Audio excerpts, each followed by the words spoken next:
Gent man's party. Who could ask for more? Everybody's coming, leave your body at the door. Leave your body and soul at the door. Greetings to all the lovely ladies and gentlemen out there. I'm your host, the ProGent, and it's that special time of year again, where everyone dons inflatable and or sexy costumes and begs strangers for candy. Me? I prefer to sit down to some spooky Vincent Price movies or a horror anime. And considering what this show is, you know what I'll be talking about. So without further ado, I invite you to my Halloween party. A corpse party, to be precise.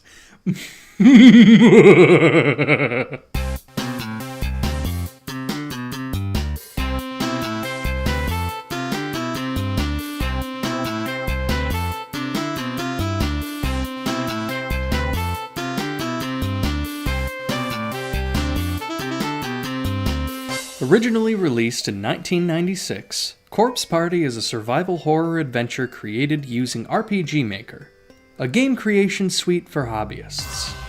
The game was developed by Team Gris, which started out as an amateur group.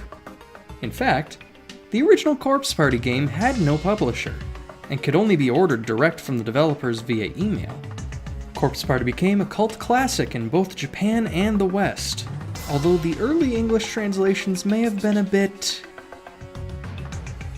yeah. And since its following was strong enough, it allowed for several sequels, numerous remakes and ports, a few live-action movies, and what I'll be talking about today, the 4-episode OVA known as Corpse Party: Tortured Souls. The story begins with a group of high school kids, a teacher, and one kid's younger sister performing a ritual to stay friends forever. First things first, never perform rituals.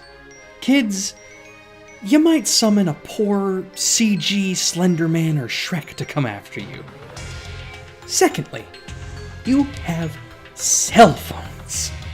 If this was set in '96, when the original game came out, this would make more sense.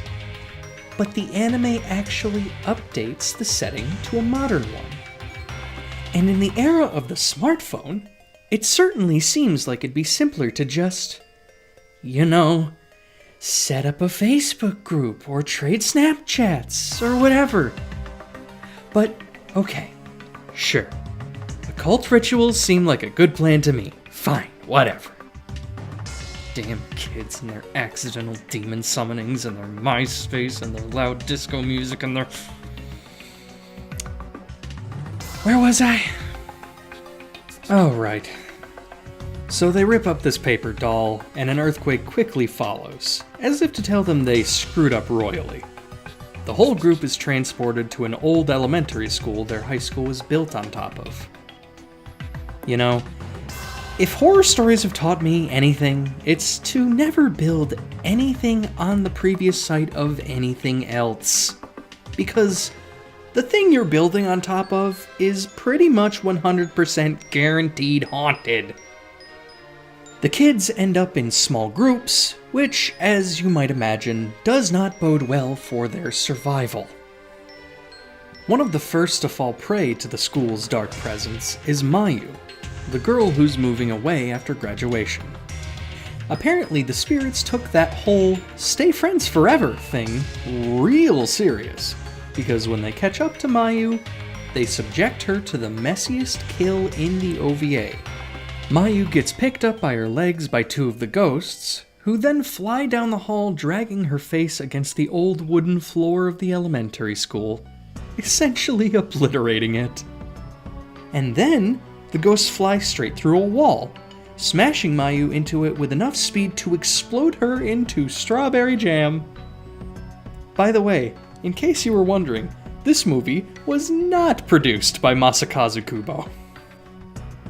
Those kids that aren't swiftly and brutally killed eventually figure out that they need to reunite the pieces of the paper doll that they tore up, perform the ritual again, and meanwhile find out how to put the ghosts of the elementary school to rest. The OVA has somewhat of a mystery element with a lot of twists, and I don't want to spoil the entire plot here, but since this is a horror anime, you can assume the path to discovering the school's secrets is not a safe or pretty one. Let's just say the survival rate for protagonists in this series is not high. One of my favorite features of the Corpse Party OVA is how well animated it is. There's some genuinely eerie imagery made more effective due to the way everything is drawn and colored, which adds to the tension of the series. The show also achieves one of the most critical goals for a horror story, which is to make the audience actually care about the characters and hope for their survival, despite knowing it's highly unlikely. Corpse Party Tortured Souls is easily one of the most gruesome animated anything I've ever seen. It holds absolutely nothing back when it comes to the gore, even more so than Genocyber. And that is saying something. Needless to say, this is not an anime to show to young or squeamish audiences. But it's also not an anime I'd necessarily show to someone who's not already an anime or horror fan. The amount of horrifying imagery in Corpse Party is either going to come across as awesome or extremely off-putting. And if you're not a fan of slasher films, this may not be your type of show. As for my verdict on this OVA, I like it. It's a pretty faithful adaptation of Corpse Party Blood Covered, and it strives to be just as horrifying. It says a lot when an animated adaptation isn't afraid to go all out and be as bloody and gory as its video game counterpart. It's a solid choice for an evening of scares to help you keep in the spirit of the season. And it's on my watch list every Halloween. I've been the Professional Gentleman, and thank you for listening. And their John Lennon, and their Prohibition, and their cotton gin, and their cuneiform, and their fire, and their wheels, and their pointed sticks. Thanks for watching. As always, a thank you to Andy Lita for keeping me looking so fine. Check out his work in the description below. If you enjoyed the show, please click on that thumbs up over there. It helps us out a lot. If you've got suggestions for something I can review in the future, feel free to leave it in the comments below. And of course, subscribe to my channel for future content. Love ya, boy.